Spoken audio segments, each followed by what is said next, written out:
Testing. Hello, hello, hello. Let's see if I pop up here. That looks promising. Hello, everyone. Happy Saturday. I just vacuumed my couch, and now I'm going to listen to some music. So that's the fun Saturday activities I did today. Today's live listening is a very special one because it's actually Renaissance music. And you might be wondering, oh, you're a composer. Why do you care about that old music? It's actually an interesting thing in the classical music world that a lot of the people who are interested in modern music are also interested in the older music too, and kind of are like, about the music in between. I think that all of it's worth listening to, of course, both inside and outside of classical music. But this one that a friend showed me as we were just like hanging out is particularly, I don't know, bopping. It's not a lot of it's like, oh, that's Renaissance music. So I wanted to share it with you. A little bit of context for it. It is performed by a Renaissance music ensemble called Le Poeme Harmonique, which is French, as it might sound.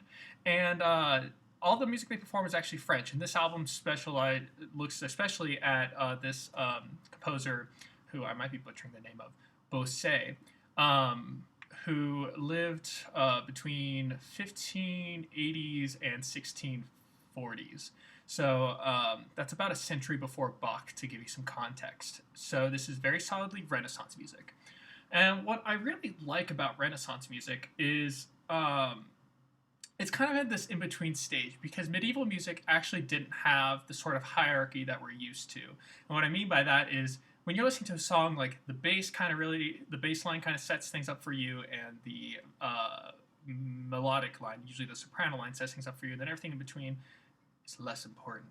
But Renaissance music is kind of in that in-between, where medieval didn't have that hierarchy, so they like sometimes have that soprano orientation, especially in more song-like forms, and sometimes like the voices trade off superiority, which is really something you don't see a lot. Like if you're listening to a pop album, they'll have backup singers, but you'll always be like, this is the voice, this is the one I should be listening to. So I think it's pretty cool. A fun thing I thought I'd do is, well, first off, let me back up. I didn't do much musicological research into this, musicology being the study of music.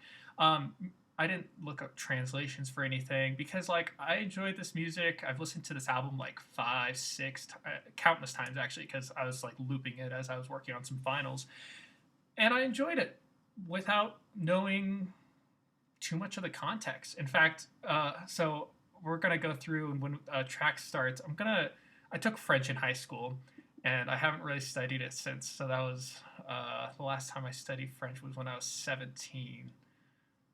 So 7 years ago. And so I'm going to try and guess the name of the tracks. And then I will, here, let me pull up Google Translate here. So that way I can give you the proper, well, the Google translation of it. I don't know if that's necessarily proper. I don't know. It's stupid, but I thought it'd be fun. And like I have been doing, I will be playing Civilization. I'll be picking up my game where I'm Indonesia. Apparently Australia declared war on me. Don't know what's up with that. So let me transition on over here. This is the album. I'll be doing it off of Spotify. I usually use Naxos because Naxos has like higher quality streams and stuff like that. But Spotify transitions between the songs nicer, and there's a couple like multi-movement things going on here. So, as always, if you have any questions, I will be keeping an eye on this. If you want to let me know what you did with your Saturday as well, I would love to hear about that. Did you vacuum a couch? Because I vacuumed a couch. All right. Sorry, let me just... Oh, and actually I wanted to mention... as you might have noticed, the last time I did this was back in October, and I kind of really got swamped with school. And I thought I'd turn that into a productive experience and make a kind of a blog post about it. So if you want to see, where I went to and my thoughts on school, check out my latest blog. Love to hear your thoughts on it. Leave a comment. Get the conversation going about how education impacts our mental health. All right. So this first first track is titled Una Musique, which I'm going to go out on a limb, and that means a music. I'm right. Alrighty, let's take a listen to some Renaissance music. This is going to be fun.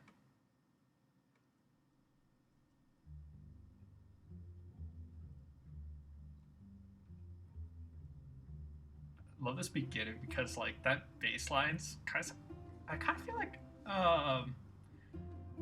well, my friends laughed at me when I first said this, but it kind of reminds me of bluegrass because my dad listened to a lot of bluegrass music as I was growing up, and I'm like, this sounds like bluegrass music.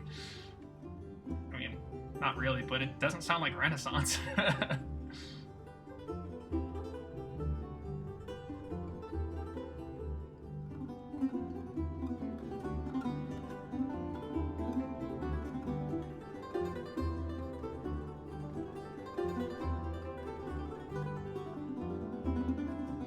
Got some nice counterpoint between the guitar-like instruments there. And it's pretty grooving. It's all like building on each other. I find this kind of music satisfying.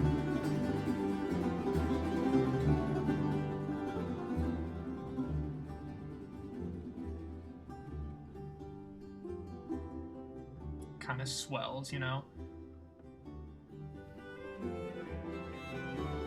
Now we get the strings to join in, which is really nice. Nice contrast to the more decayed sound of the guitar.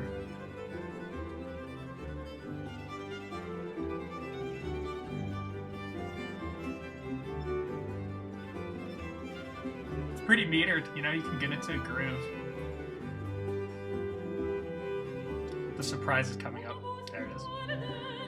It's a song! And now we got all the voices singing and percussion.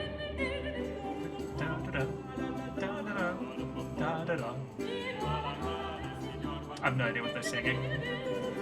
It's a music though.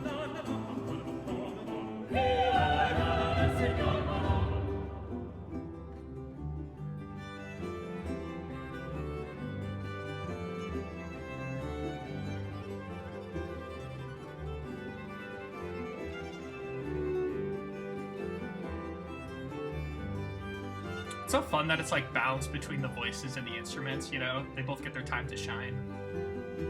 Which I guess like makes sense when you don't know what they're singing, so kind of the voice becomes an instrument when you're not really paying attention to lyrics.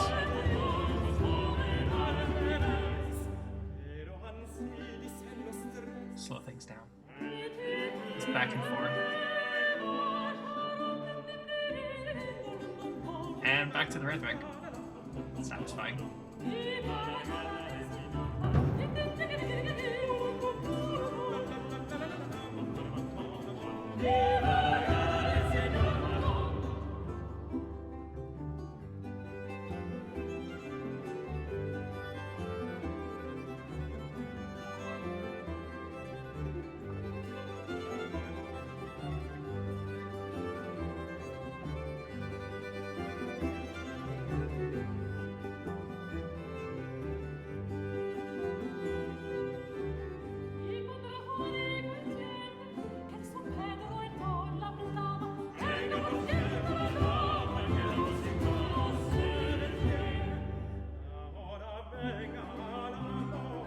Again, the back and forth, most likely. There it is.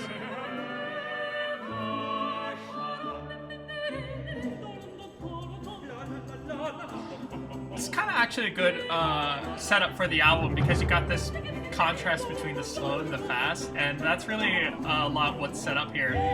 All of Pose's music is secular, but there's still like stuff that sounds like religious voicing.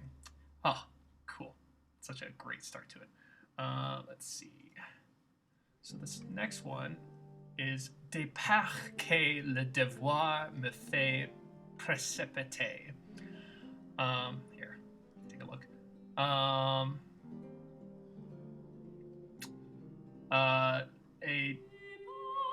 leaving that makes me cry. Yes, let's go with that. If you're listening and want to give your guesses before I come up with it. No Google Translate. Let's see. Departure that the duty makes me rush? I don't think so.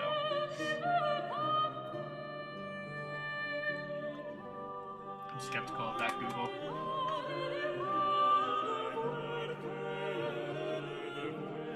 Precipitate. Okay.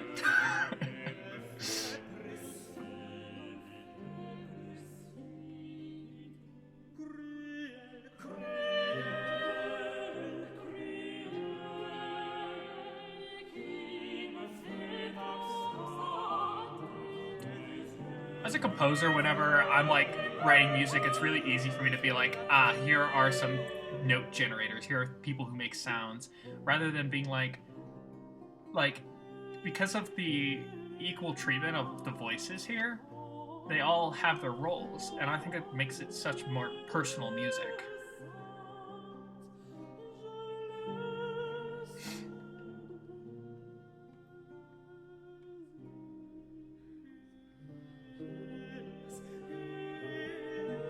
I believe that's a countertenor.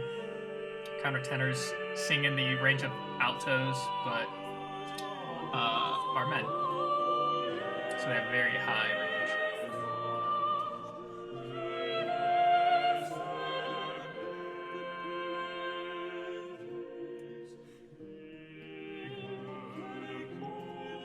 Like right now, you can make an argument for which voice you want to listen to, but it's kind of the texture that they build amongst each other that I think is really powerful.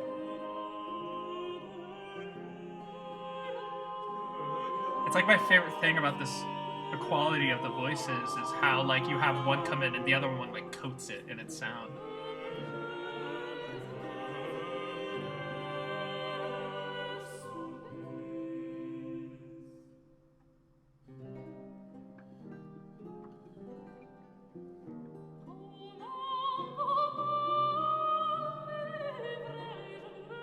It's very clearly like voice and then accompaniment, which is like that weird transition I was talking about, where it's not always the case.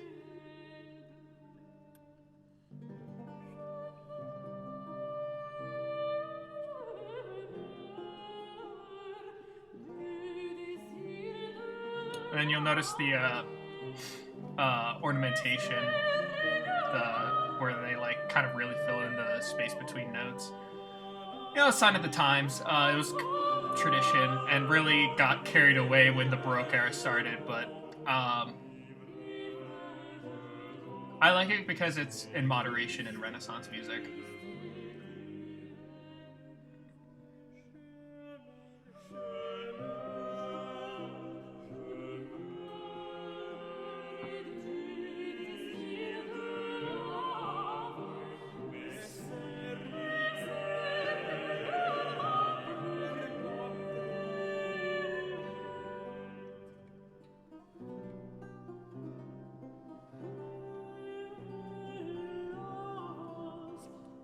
I sense another voice accompanying soon.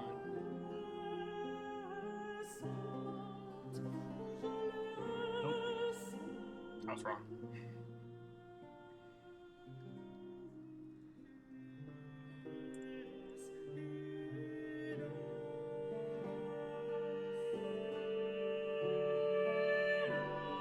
They just all like naturally come in. It's all like, yeah, that's when you should sing.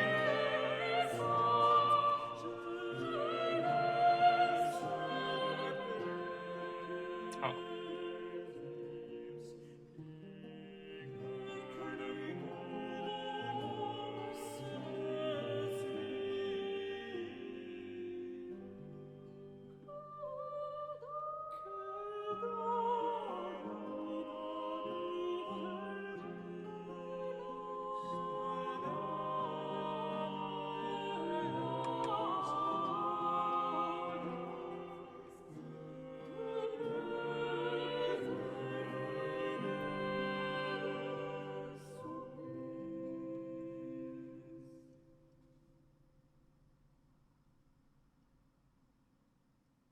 So nice.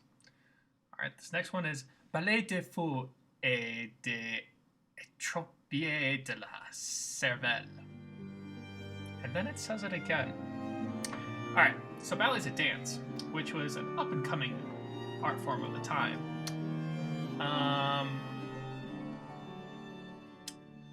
Oh man, let's just say it's a dance of the horses. I think that's as good a guess as any.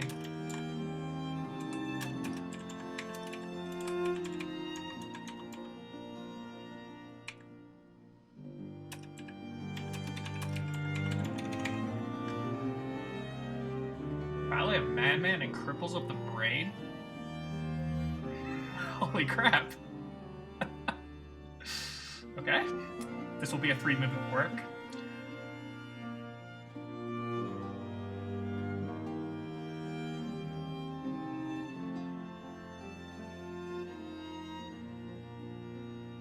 This kind of reminds me of a term that comes up a lot in music history called the French Overture, where the music starts out slow and, you know, like, nice, but not essential. And it's kind of the, like, subtle, like, excuse me, we're about to start something. Can you please pay attention? Which was necessary, because people didn't always pay attention to the music. And that's kind of how you knew if you did it right. They'd stop paying attention. But it's still so pretty. I think I was one of the composers like, I'm gonna show off.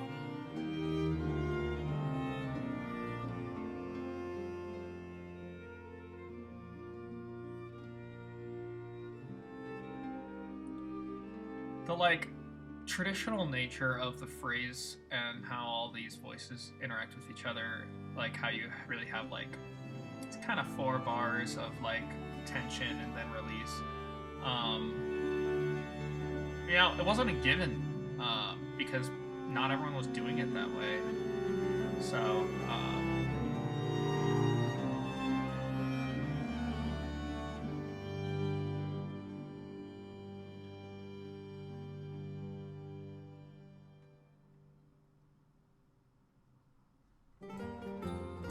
and here's the second movement.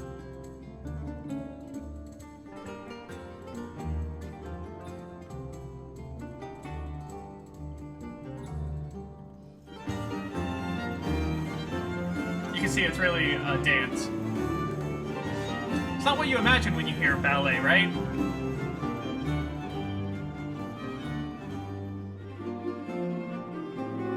But it's super fun.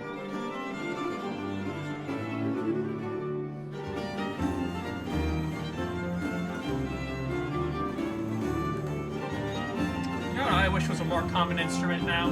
Tambourine and everything.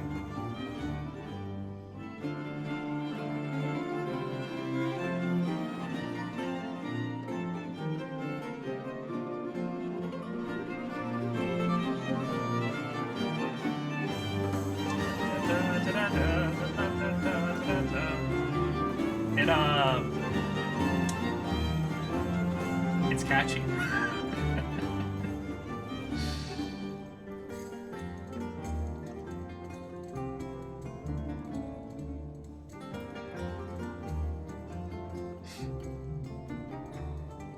This is interesting because I could definitely, like, that melody was really important, but the counterpoint was also really nice. It just wasn't brought out as much.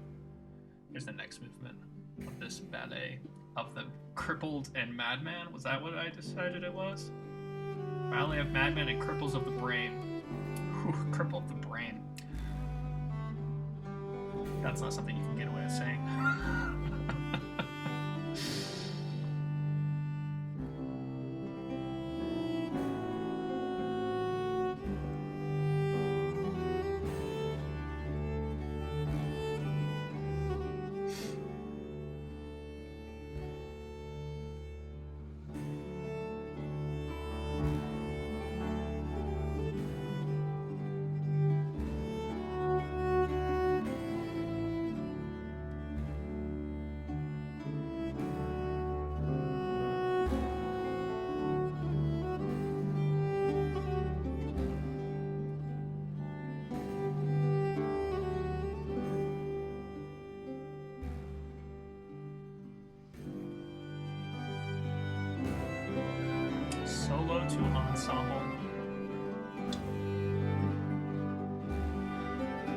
Honestly, the first time I heard this one, I think I was like, oh, that sounds like music from Civilization.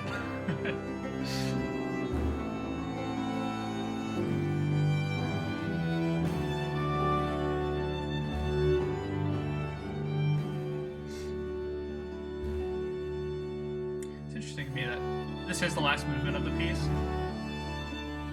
It's a slower one, you know? This is actually slow, fast, slow for the piece.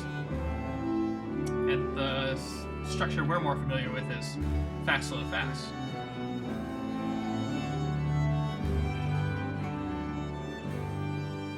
It's just interesting because I think that's like a cultural result, really. You know, like, we've just gotten used to that structure for our music, but, you know, this is 400 years ago, you know, it's very different.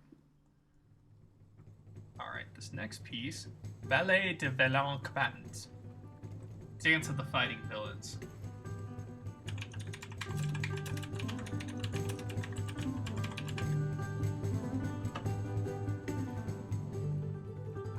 Ballet of the Valiant Fighters, that's different. They are Valiant Fighters.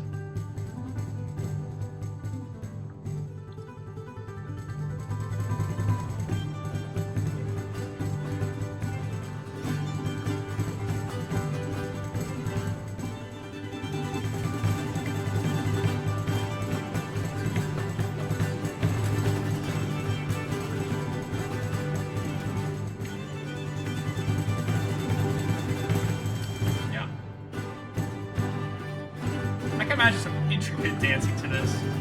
That's one of the sad things, is that we don't really get to know what the dance looked like when they did this. We could come with our own, though. There's nothing wrong with that.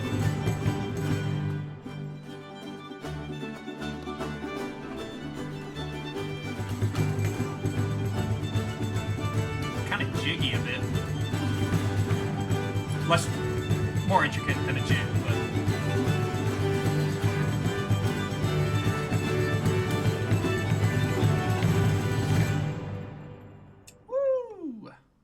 some valiant fighters. Recette de Serra. Quel Soleil. You can hear them sing it. Quel Soleil. That was bad. This is a recette of Sirens. What Sun?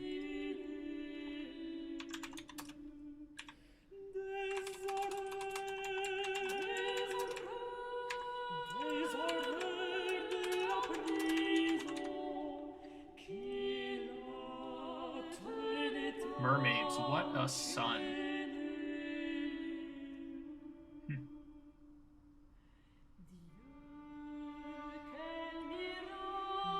Interesting.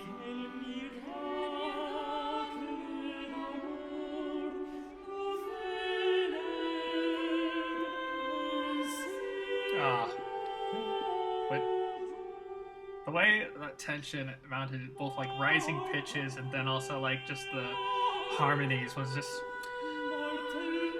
not quite simple,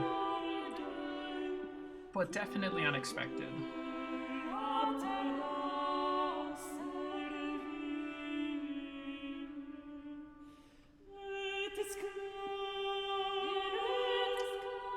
We have a motive here, so it's not the same words. She's not singing Quel Soleil anymore. I don't know what she's singing, but the first idea from the beginning has come back. That also not a given. It's not like not everyone was thinking that way in 1600 France. That's probably why they liked him, though.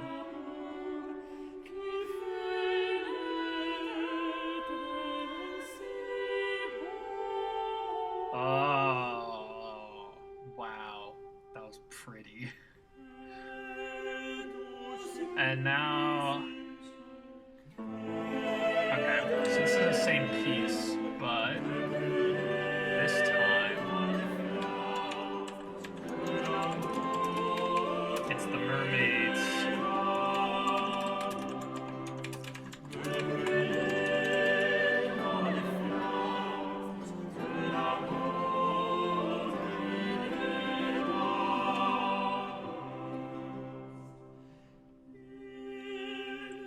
Tale of Amphion and Sirens. That's about. What sweet torture? Quel doux supplice. That was Italian. What sweet tortures?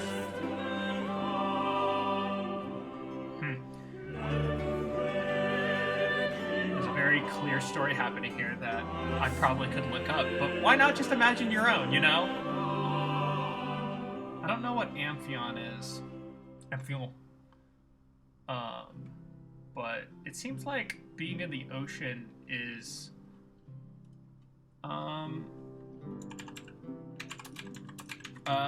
point of suffering. Recit de Dieu des songs.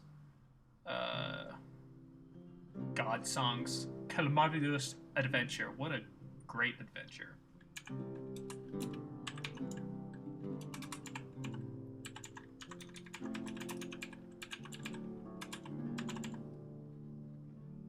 Story of the God of Dreams. What a wonderful adventure.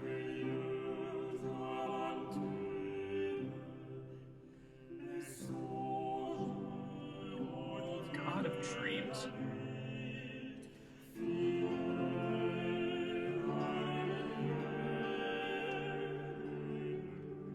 Kind of notice similar phrasing between them. That's what connects these together.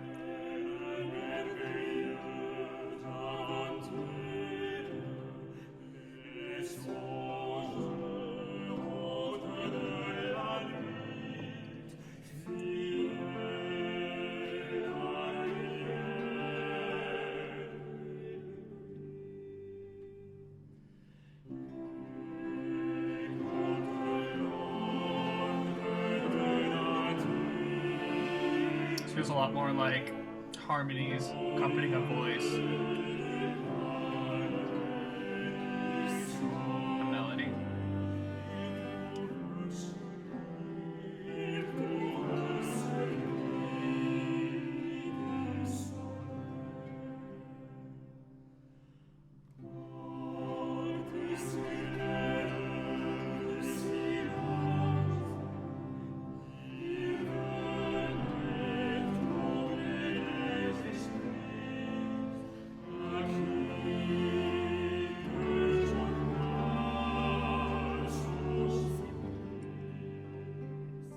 Traditional phrasing,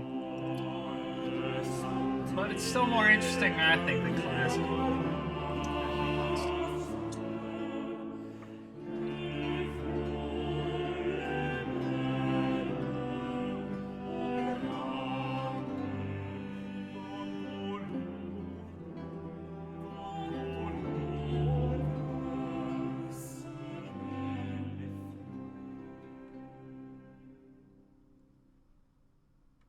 Was a semi-religious song. And now our next story. Recette de Nemocine, quelle beauté, O mortels. What beauty, O mortals. I don't know what that one is, though. That must be a character.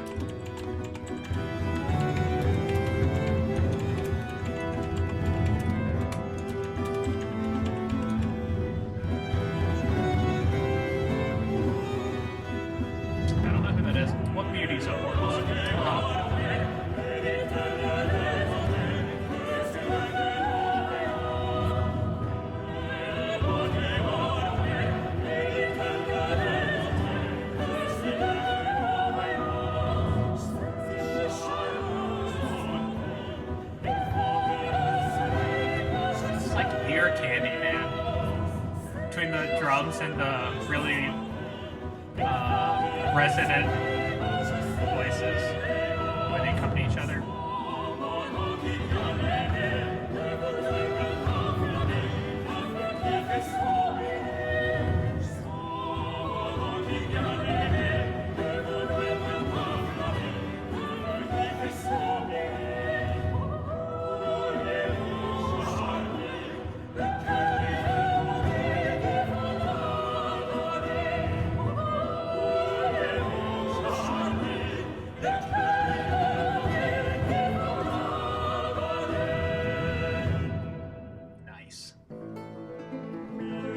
last story, Story of Time.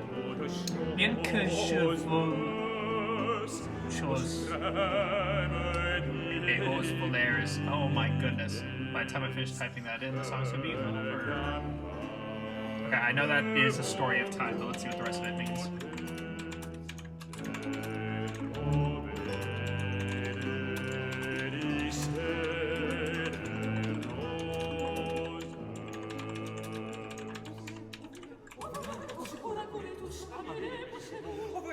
This reminds me of something like 200 years later. Although I rob all things and thieves help run all. Interesting.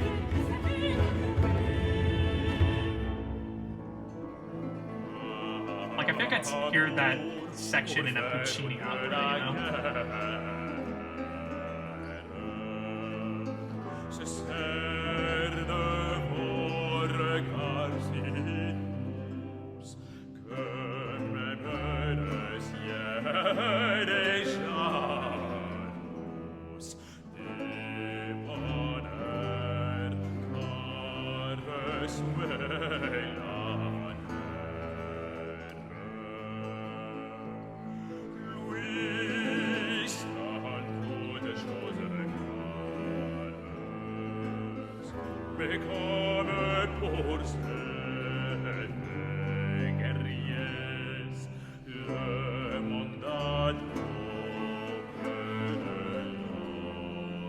This guy's voice is low, man.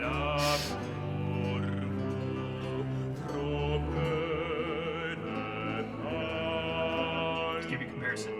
Oh, that is very much the bottom of my range.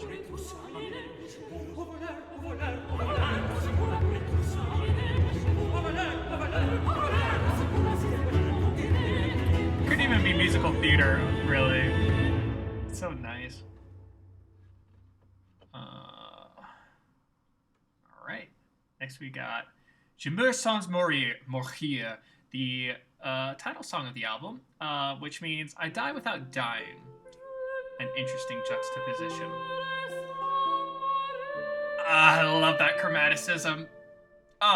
So I showed this to Joseph, who was on the Scheherazade live stream, and he was like, isn't it interesting how, like, if a voice sings that, it's suddenly much more dissonant, but give it to string orchestra? Like, yeah, that's what I expect. There's something visceral about the human voice that just, like, I don't know, that gave me goosebumps.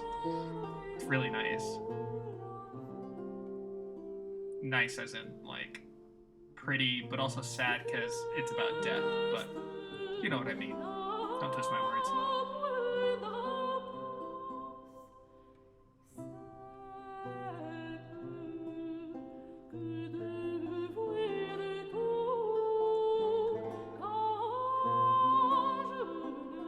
This is like a very traditional song, right? You got the lute, the accompaniment, and you got the voice. It's a very distinct hierarchy, right?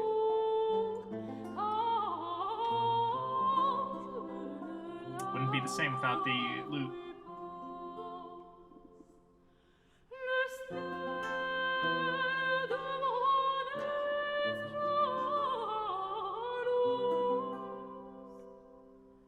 You see, he came back to it.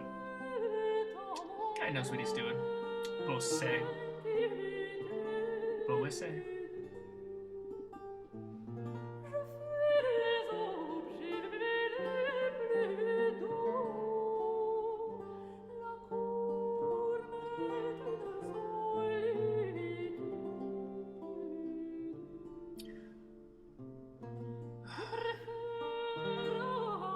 Yeah, a little more on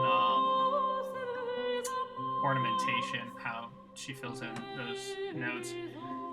People kind of saw the Baroque era as like the escalation of that, to the point where like you have Bach, who has like 16 notes going everywhere, and he like dictated what he wanted all the ornamentation to be. That's one way to looking at it. I'm sure I probably just stepped on someone's doctoral thesis there, so like don't take that as fact. But it's kind of like ornamentation was a big part of the development of art, and you can kind of see that in architecture and other forms of art, where you see like the borders of doors having these intricate carvings made, and like people put a lot of time into the details, and that's what people really craved. But structure in that detail as well. And that's kind of more the Baroque era, but is beginning, obviously, with the Renaissance. À la fin, cette bergère. At the end of this burglary, because we've talked about thieves, right? Right. À la fin, cette bergère. That's catchy and very noticeable theme there. At the end, this shepherdess. Maybe a love song about a shepherdess. We'll see.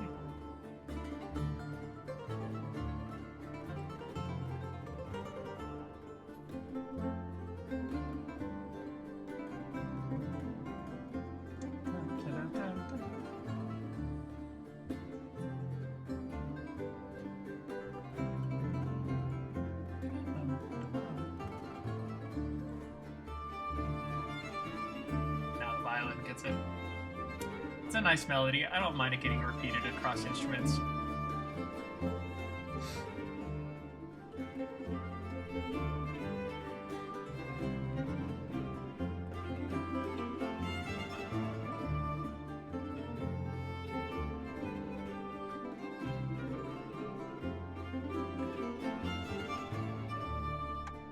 Now the voice takes it. I find it fascinating how long the intros are to some of these songs.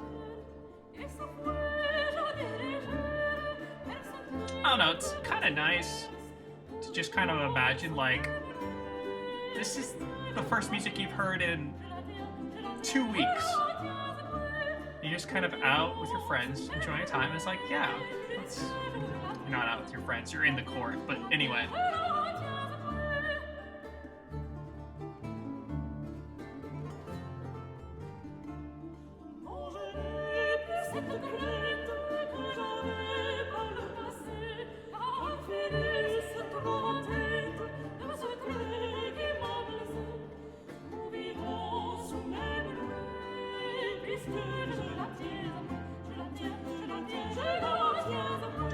There's something about the older French vocal music where they like really nailed the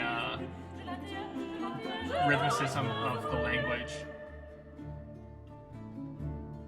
There's this great piece, Il est bel et bon, where it's like is intended to sound like chickens.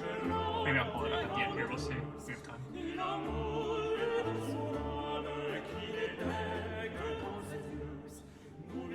Got the idea now.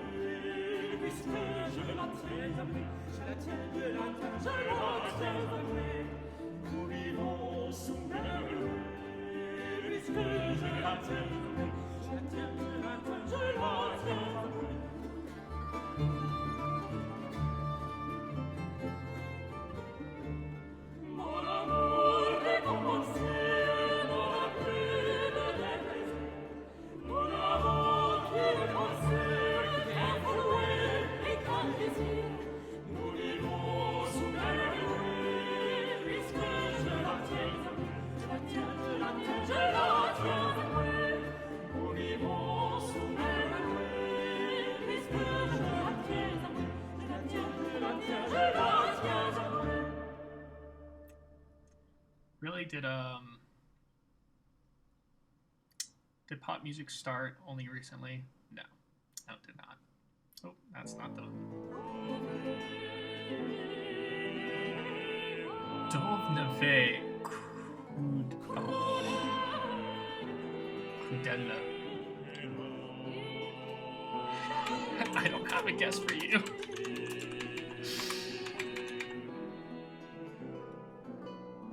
Well, that didn't help.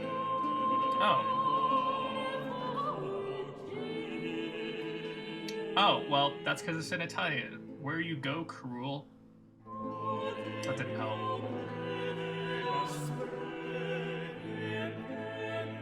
Alright, I'm giving up on that one. It means what you want it to mean.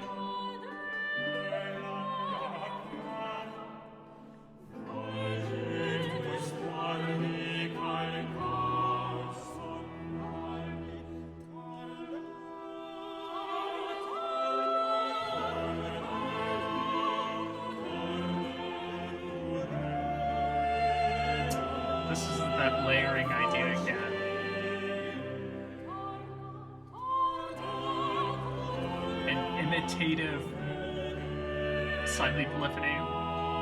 They're staggering against each other.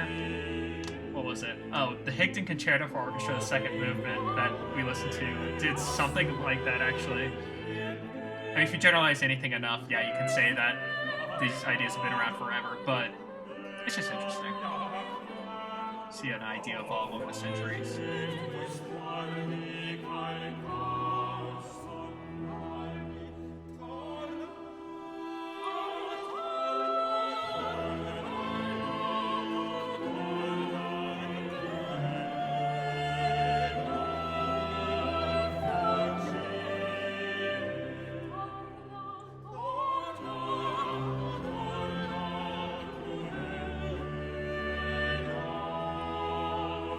This is impressive music, both performance, great job of the Poeme Harmonique, and the composer Bosse.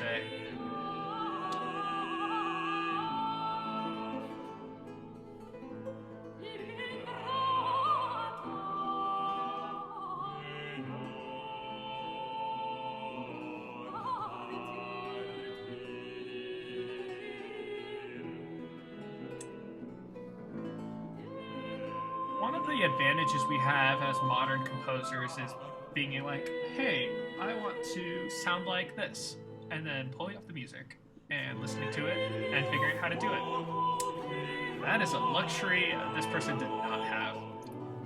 So it kind of like brings a whole layer of amazement.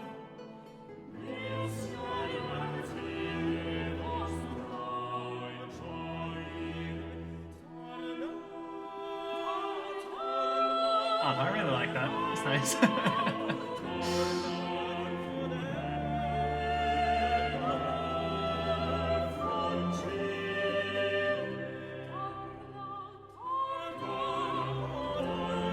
And as any good composer, he doesn't repeat it the second time through, but he does something different.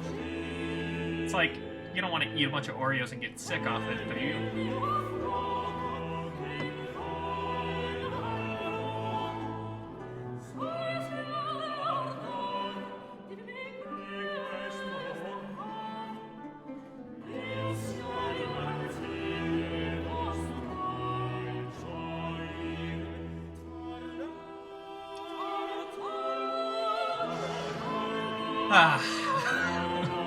Satisfying.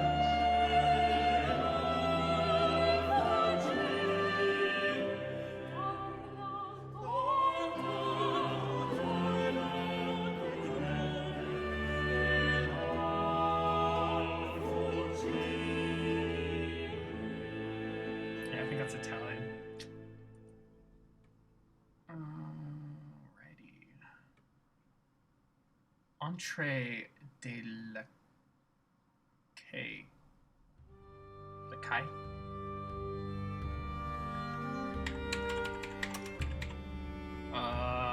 Entry of the royalty of some sort, I'm gonna guess.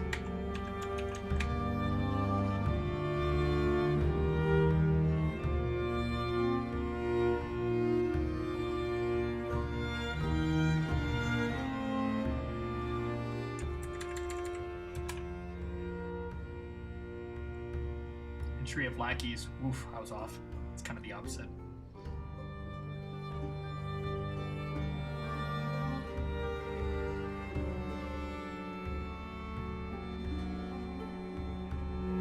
So this is a very noticeable example of historically accurate performance practice.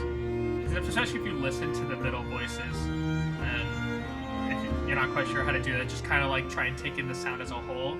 You'll notice some really funky sounding notes, and that's because they're using the tuning from that time. So, fun fact, tuning has not always been the same. And it's definitely not the same across cultures.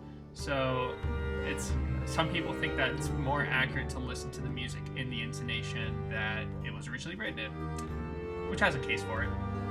Are we able to enjoy it the same though if we don't listen to that intonation all the time? Some for discussion. If that one person watching is not me, Let me know what you think. Should we perform things in the historically accurate tuning system, or should we do it in the one that we're used to listening to?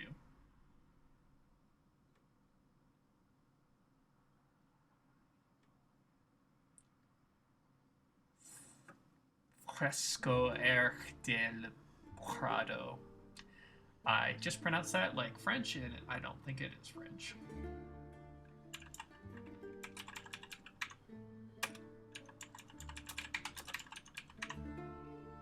Spanish.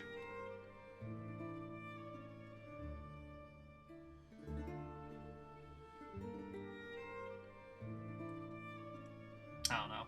See, one of the problems is that this is old enough that languages have evolved to not necessarily always be recognizable. So... let's go with the Fresh Prince of Bel-Air. If we're gonna be wrong, may as well be really wrong.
Style that became popular in Baroque of accompaniment and then a couple of voices above it. It's economical. Notice none of these are full orchestras, but rather chamber groups. It's because they don't cost as much to do.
Listen to this like a song on the radio, honestly.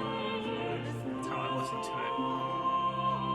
Because it's structured fairly similarly. You have recurring ideas, and you have solo, and then you have backup vocalists, but they're not backup vocalists because they're live. Le Grand Chacona. Oh, so this one's actually not Bosse. I'm not sure why they threw on some random composers on here. I don't think this is French error.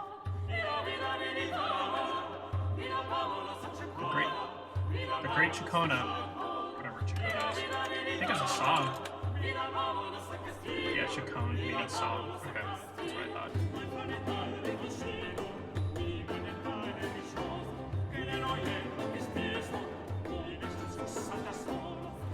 Kind of got a celebratory nature to it, especially following the last more low-key song.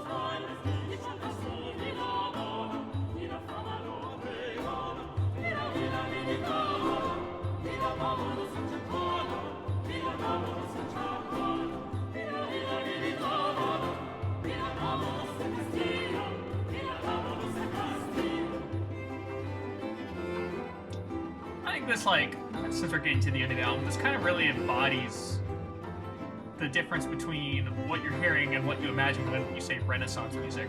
You know, like, I think people imagine medieval and Renaissance music being like Gregorian chant and like voices all for the glory of God, but actually these are all secular pieces. So yes, music existed outside of the churches, and so you could have fun dancing. I'm not saying church isn't fun, but you can have fun dancing pieces that, you know, existed for entertainment, not just for worship. So I think it's like really good to just kind of remember there's many facets to musical history. Stuff that we don't even have records of because people didn't write it down. That's the sad part.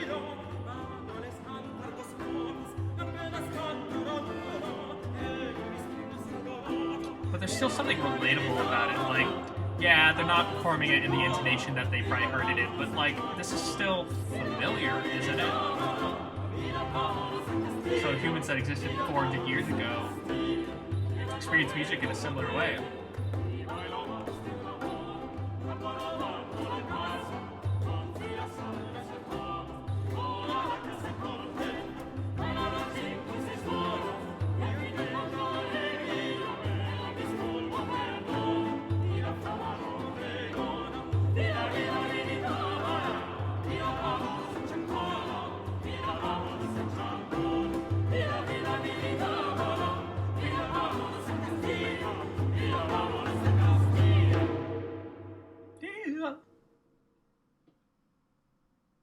Music is music. La Pacifique. The fact that it's capitalized, I think it's referring to the Pacific Ocean. Nope. Wait, hold on. The Pacific. Damn it. By the way, France is not on the Pacific Ocean. So there's your context.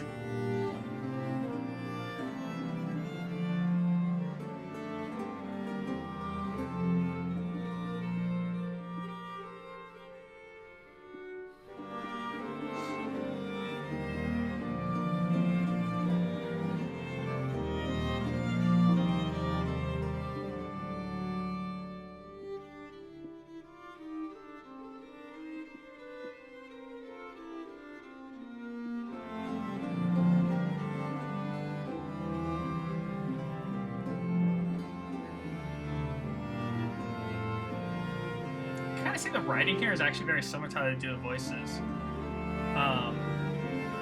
See the here, more solo, and then you have the other voices come in. Really, it's really hard to imagine music not evolving from the human voice. Because how else were you going to express it before instruments?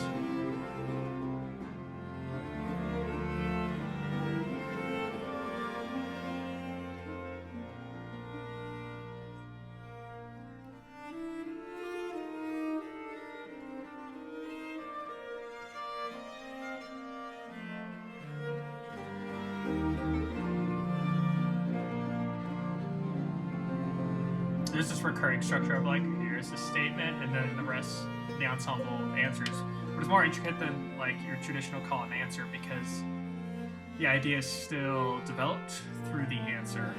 So I think that's how you see a lot of polyphony come up. I haven't thought of it that way, but that's how you have the later we get into these sorts of music, the more they allow development through the ensemble's response in a call and answer.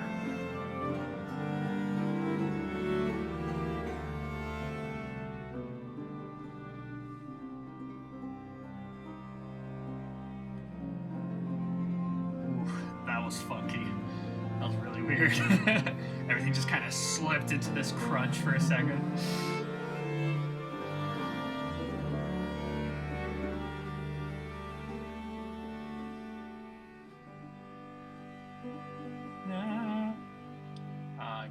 Nice little third on top there. Oh, dear! Oh, God.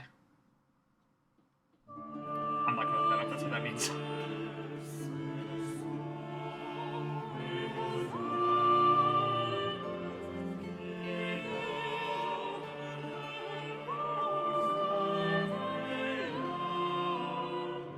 Which is actually one of the few mentions of God on this album.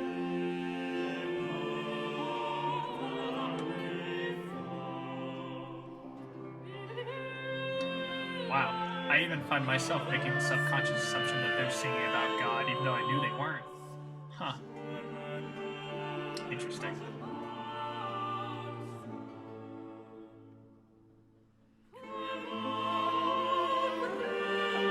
I mean, they are here, but what I mean is throughout the album.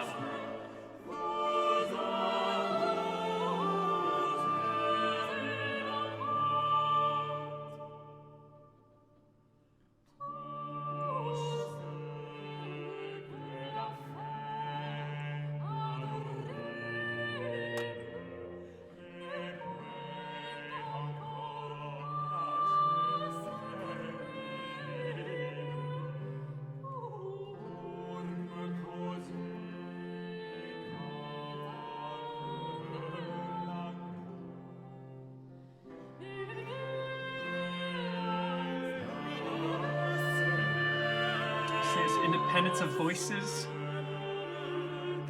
None of my students are watching this, but the independence of voices is what makes counterpoint so distinctive in Western culture. Because while the soprano on top is singing her thing, you have the voices in the middle that are interesting to just jump your ear to every once in a while and be like, what are they up to?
That happens again. It was like this voice that just like came into the middle with this like raunchy note.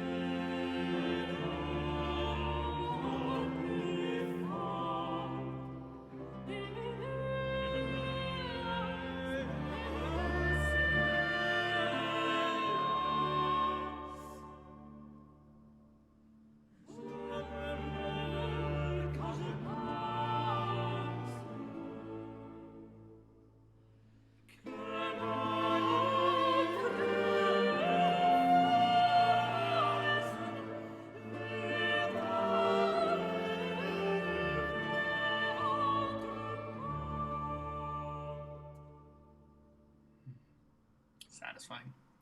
And last but not least, by no one we know, Nos esprits libres et content. Our spirits are free and content, I'm guessing.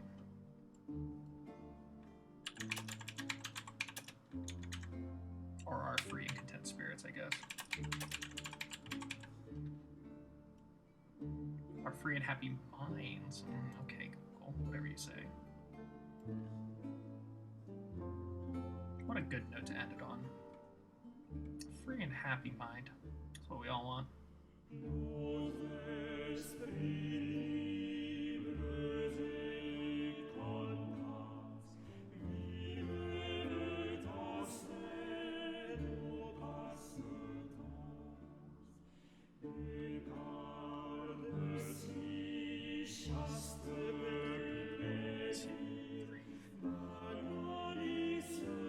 lot more music was in 3, the older you go, or in some sense of 3, but it was metered. This is in 3, 2, 3, 1, 2,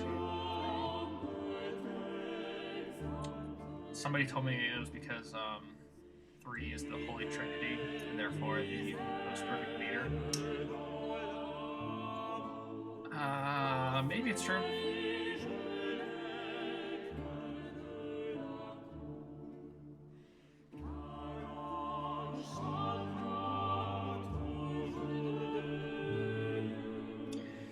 It's interesting, this title kind of makes me think of one of the driving ideas behind the Baroque era, which is like a century after this, is like, is it called the spirits? The humors. Got to keep the humors in line. Basically, it was really, people really didn't want to lose their sanity. And so a lot of the ideas there were about keeping order to things, that way your mind didn't lose track. So it's interesting that that's where we leave off at the end of this Renaissance album. I don't think that's what they were intending, but that's what I thought, and I decided to share it with you.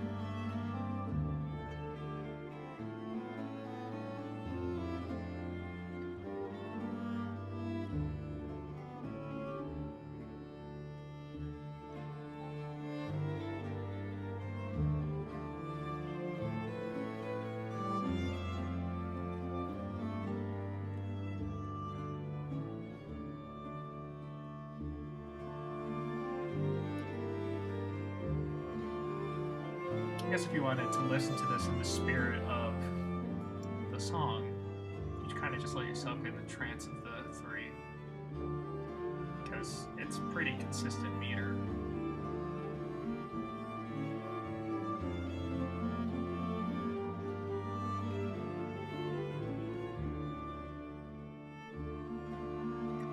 It's like 3 is a cycle, and then the phrasing of this is a larger cycle. Because this got 2 parts. Now we're in the second part of the phrase.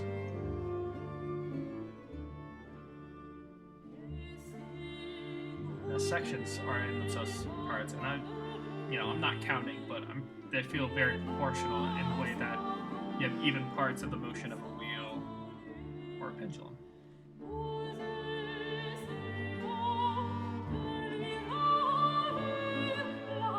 I guess I'm saying it's so structured, you can't lose your sanity listening to it.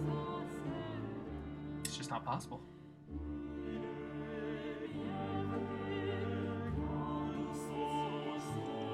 Ooh. I like how the lower voices are contrasting the melody we've heard in the upper voice that's being repeated.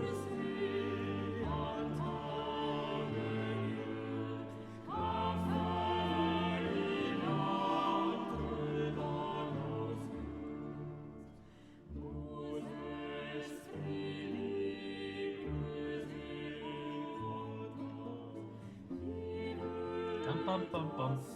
That was fun.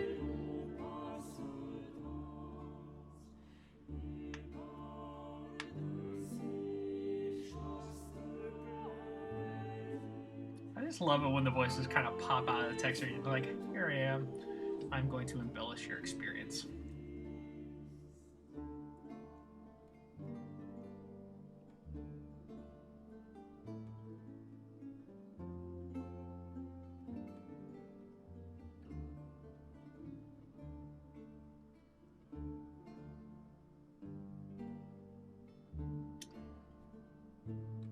Did like repeating their melodies. Remember, once you heard a melody, did you ever hear it again?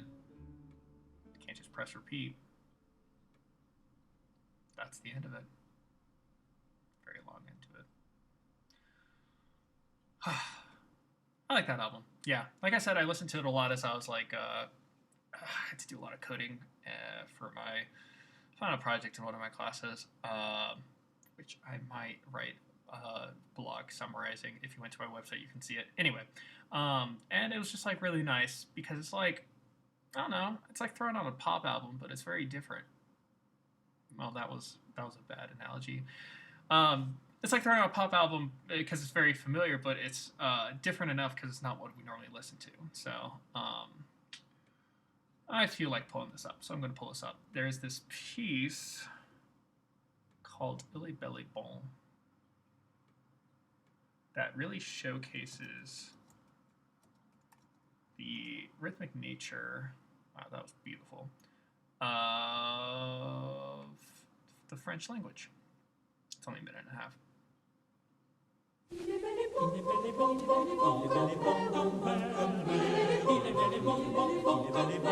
And so it's supposed to like,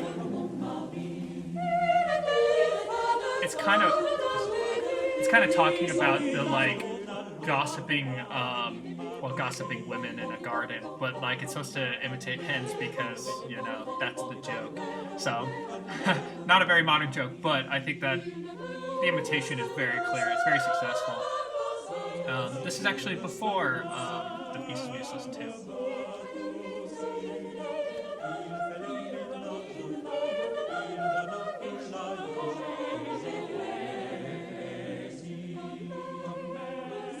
And this has more equal treatment of the voices. The melody getting passed around.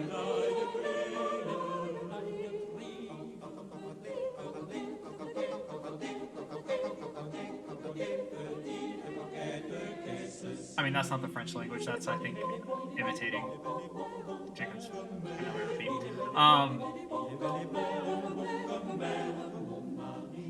I kind of think of this polyphonic writing as like the ADD-friendly way of presenting music, because you can just jump between voices and get an experience, and then you can listen to it again and jump between different voices in a different way and get a different experience. And it really lets you listen to it multiple times, which is ironic because you couldn't listen to it multiple times when it was released. Anyway, I hope that I sparked some kind of interest in Renaissance music for you. It is very interesting because rules weren't established, so some weird stuff happened. There's a couple times those crunchy harmonies came and I was like, ooh, yes, where did that come from? And you just don't expect it because you don't normally see it. So, anyway, Le Poeme Harmonique has like a couple dozen albums out, so if you want to go explore it, I actually haven't listened to anything, but it's worth a shot. To the one person watching, which I believe is myself, thanks for joining. Next week I will be back, and my schedule says I'll be watching The Tempest, which is a Thomas Addis opera, which is a setting of Shakespeare's The Tempest. I'm hoping I can get permission to use the streaming from the Met on demand, so that way we can have like the full experience of staging everything. But I don't want to get in trouble, so hopefully they respond to my email. With that being said, when I'm not watching an opera, I would like to, vary up the visuals here. I have no idea what's happening in this game of Civilization, so I don't know if it's enhancing anyone's experience. So if you have any ideas of what you'd like to see as I'm listening to music or whatever, just let me know. But this has been fun, and I will see you next time.